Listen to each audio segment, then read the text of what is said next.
Hello, আজকে আমি একটা মোটর বানাইতেছি। আপনারা ভালো করে মন দিয়ে দেখবেন কিভাবে নিজের হাতে মোটর বানানি হয়। আপনারা ভিডিওটা সম্পূর্ণ দেখবেন। যদি ভালো লাগে তাহলে লাইক কমেন্ট বা শেয়ার টেয়ার করবেন, সাবস্ক্রাইবটা করবেন চ্যানেল। তে আমি আজকে প্রথম ভিডিওটা ছাড়লাম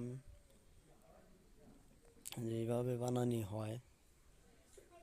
আপনারা ভাববেন যে পুরানো মোটর যদি থাকে কলের ফেলে দেন নষ্ট হলে, কিন্তু মোটর ফেলে দেওয়ার কোনো দরকার নাই।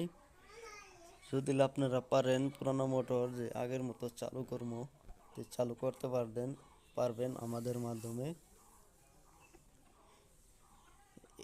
কিভাবে বানানো হয় সেটা আপনাদেরকে আমি সম্পূর্ণ ভিডিওটা দেখাবো। মোটরটা বানিয়ে একদম কমপ্লিট করে চালু করে দেখাবো। এই ভিডিওটার সাথে থাকবেন, ভিডিওটা দেখবেন।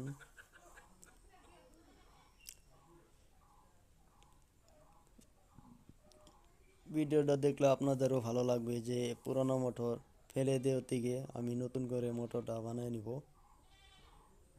অতি কম খরচে। যদি আপনাদের মোটরটা হয়ে যায় তা আপনাদের ভালো নতুন কিনতে লাগবে না।